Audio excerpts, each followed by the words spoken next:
So welcome to this week's episode of Leadership Soundbites with Tanzi and Michelle.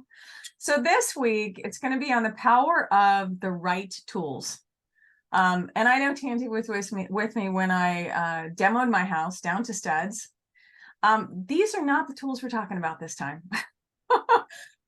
It's literally the tools for leaders and leadership. And so I'm going to read a quote and then we'll dive a little bit deeper on this one. So it says, leadership tools are to leaders what instruments are to an orchestra. And so Tanzi, you and I talked about a little bit around tools, and it's in what you do. So you're a healthcare leader. I don't think you necessarily consider what we're talking about as a tool, right? Right. So for people that are listening, I think part of it for tools, when I think about it, because this has come up a lot lately, it's what's the stuff that you look at to manage your business, to know that things are going great, to know that things are not going great, and more importantly, where do you start looking to understand how to fix the stuff if it's not going great? Those are tools when I think about it. And the right tools are the ones, from my perspective, and I want you to weigh in, the ones that you can actually look at and then you can take action. Yes, Michelle, there's a lot to unpack here with this. You know, when you were just speaking, it took me back to a time where I realized that we had a problem. And looking at some of the finance reports as it relates to productivity, we were just outside of productivity. We were unproductive and really couldn't figure out why we were unproductive. And so we had to, my challenge is, how do we figure out what tool we really need to figure out where we're unproductive? Is it that we have too many people? Is it that, you know, we have people in the wrong places, people coming in at the wrong time? What exactly is going on here? And so I remember I came to you because I was in this situation and really needed some help. And we sat down and we went over the things that needed to be considered when making a decision around staffing, and developed a tool that hit the nail on the head. And we were able to determine whether we're going to be productive as we move forward or whether we need to flex off. What do we need to do? It was a really great shift management tool is what it was. Yeah. So you say that, and this is where my brain went, right? Because it's been more than a minute, and you and I have known each other for over 10 years. And I think about other leaders I've recently worked with. And part of it is, I think, is that, and because I came from the finance world and healthcare, finance is well-intentioned. They're going to crank out reports. They're going to do all this stuff. And I think one of the lessons learned for me in walking through it with you, because at the time we worked for the same organization, and since then we've done other stuff, is that understanding from the operational perspective, what are those different levers that you're pulling, right? And so Right. you're from the healthcare world, and I'm sure other organizations may not be as complicated or could be as complicated. But Right. when you think about it, it's a 24/7 operation, because we're talking about an acute care floor. Right. If you're in telemetry, on that, you've got a lot of different roles. So you've got the nurse, part of the care team. You may have telesitters. You could have people that are monitoring, the monitor techs, right? That are monitoring telemonitors if that's the unit you're on. You've got CNAs. You've got people that have to break the nurses. So you may have an 8-hour shift or 12-hour shifts. Right. You've got clinical managers, right? Or what's another role? You've got directors. You've got you got directors. Yeah. Yeah, you've So got you've got all this, this variety of roles that you've got. Some people that are, 8-hour shifts, whatever it may be. And then you've got this productivity target to hit. Right. And so in talking to you, it was literally getting down to, at what point do different roles come in? How do you manage that? How do you create the visibility to that? And then you align it to, because there's a relationship between how many people are caring for how many patients. Exactly. At any given time. Yes. And so Yeah. for me, I remember talking to you, and this could be different for anybody. It's me understanding from the finance perspective, what are those individual things that you had to look at to be able to build a tool that could flag for you when you were out of spec?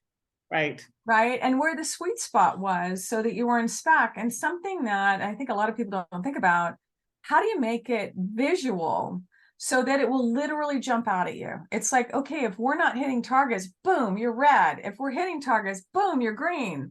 Yes. And so people aren't having to go and look at these numbers on this spreadsheet because the majority of the time you're busy caring for patients or Yes. navigating through all the stuff that comes up.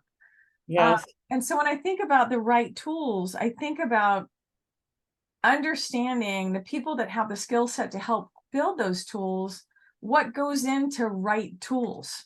Yes. And for leaders, we also need to understand when we don't have the right tool. And that was something that I had to realize. I remember in a previous role, I walked into an organization that had tools, but they were outdated tools, Mm-hmm. outdated like staffing grids to be exact. And no one knew.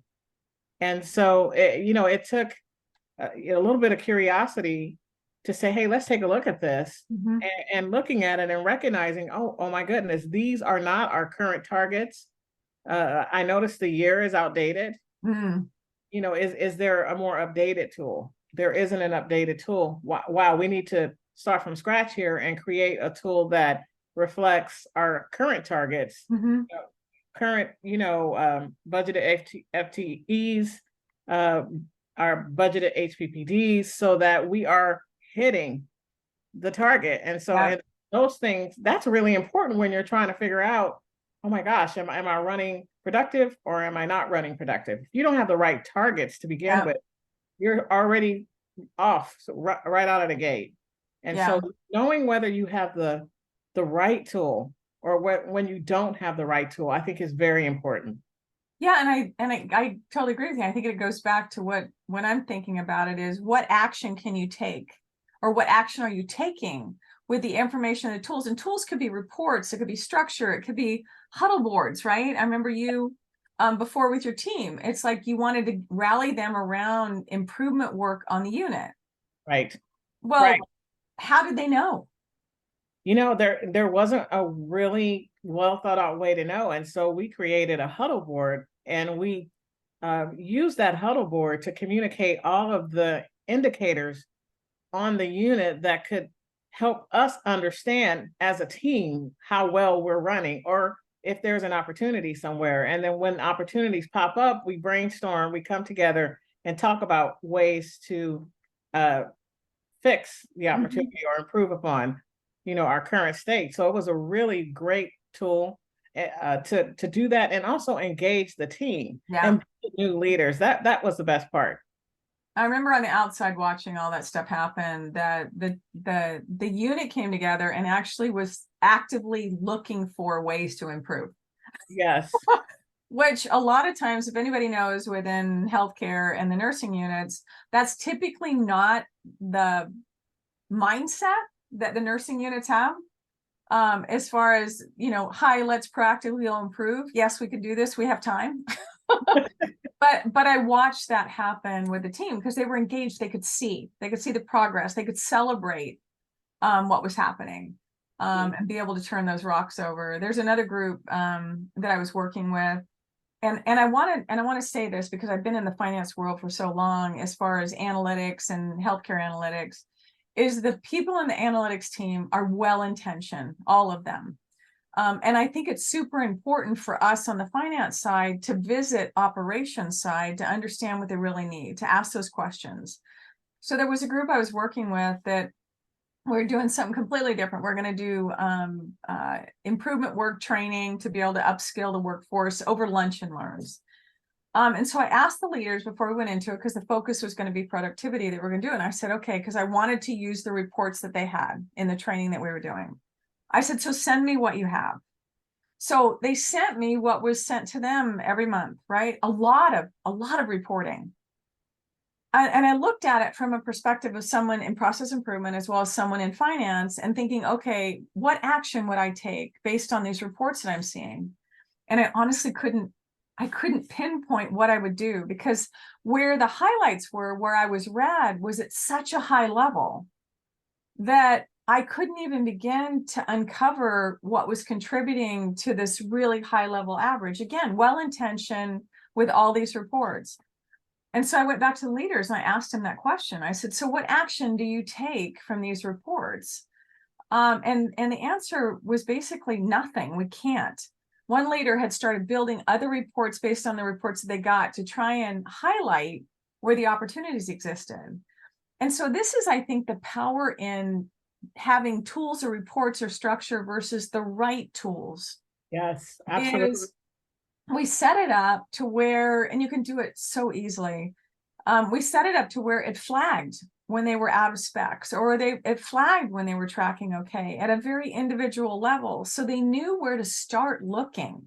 Right. And it's the most basic stuff. And now it was like, okay, we can see it, and now we can take action based on what we see.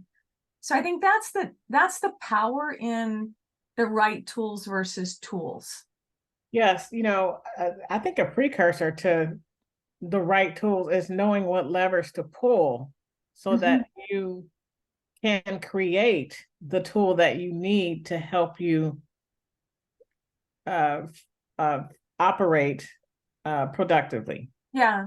Well, and Tanzi, a lot of times you say that, and my brain went to, if I'm sitting here as a leader, and let's say I've been a clinical leader or any leader that's come up through, the ranks in the organization from the front line, what if I don't know the levers? What if I don't know the right levers?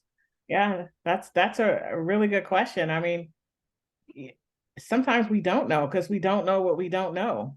And all we know is that we're out. And so where I like to go is, okay, what is popping up red and what does that mean? Mm-hmm.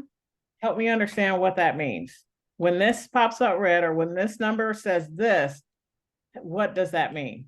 What's happening? What's happening? And so that's it. And the other thing is we can also partner with other people, because I Yes. like the collaboration that can be super strong when you have people that are coming from different skill sets together. So by partnering operations people with maybe analysts or finance or others, that when you come together, there's this synergy that you can start identifying that stuff. And I say that because I don't think it's expected. Finance on their own can't do it because they're not operators. Right. And operators are on their own can't always do it because you don't necessarily understand what finance is giving them. Right. Right. So, I remember when I was a fairly new leader and I was trying to figure out, okay, what does the number mean when it's this? To your point, Michelle, I had to go partner with the financial analyst. And I think I probably drove her crazy. I was in her office almost every day for a while there, trying to understand everything down to the detail level so that I could be a well-rounded leader and operator on the unit. And it really paid off. It really paid off. I knew it helped me to understand, have a broadened lens to what's really happening on the unit. And then, so once I had that knowledge, I was able to then partner and communicate what levers I needed to pull, what levers I needed to incorporate to build the tool that I needed to know that the operation was functioning well. It's so funny you trigger the conversations that can happen and the questions that we start asking when we have visibility to things that are going on are so different than when it's at a high level. Because I remember the conversations that happened around in the healthcare world, there's documentation time that has to happen, right? And the further away, in every physician that has to or any clinician that has to document will understand this, the further you get away from the actual event that took place, the longer it takes you to actually recreate that documentation, right? To capture it and in your notes, because your brain is having to remember, which re-scramble and pull stuff back together. There was one study that was done on these particular routine visits. So these aren't complex care visits that are done. Documentation, if it was done within that same day or pretty close to when that visit was, right? So you don't go over to the next day. On average, it took about 20 minutes to complete the charting, the documentation, the notes. Compared to same type visit, if they ran late or into the next day, it was an hour and 15 minutes. Wow. Hour and 15 minutes. And so I think that stuff, those kind of conversations or those kind of things to look at wouldn't necessarily have popped up unless we started looking to say, this person's green all the time, right? What are they doing? Right. This person's red all the time. What's getting in the way of them doing what the person in green's doing all the time? And I think that's the power in having the right tools, is that you have different conversations. You're talking about different things, you're looking at different things, and then you can take action on what's happening. Absolutely. There's nothing like going to someone that is doing it well. Go and learn. Yeah. Go and see what they're doing. And they might even realize they're doing it. That's People that are just trucking along and they're just knocking it out of the park. And you're like, what are you doing differently? You're like, what? But there's so many nuggets that you can learn from that. So absolutely. Anyway, Tanzi, I appreciate this time, and I appreciate the patience and tolerance of people listening about the right tools, as sexy as it is. What are one or two things you want people to take away on the power of the right tools? I would say to recognize that it's okay to realize, or it's okay to not know what you don't know. It's okay. Yeah. Focus on figuring out what levers you need to pull so that you can partner and create the right tool that you need to be successful. I like that. So for me, the thing that came to mind is, I think it starts with me asking myself, or somebody asking themselves, with the tools of the reports or whatever that you currently get, what action can I take with what I'm currently getting? And if the answer is I don't know or none, and I think that's the thing, is to start digging a little deeper and finding out what other options are there. And it doesn't have to be you, but figure out the source of the reporting or the tools that you're getting now and partner with them and say, hey, this is kind of what I'm looking at here to find out what else can we do. Yeah, I like it. So I think that's it. Well, I appreciate the time in the room with you. And until next time, this is Leadership Soundbites with Tanzi and Michelle. Please like, share, subscribe. I'll talk to you later. Bye. Awesome.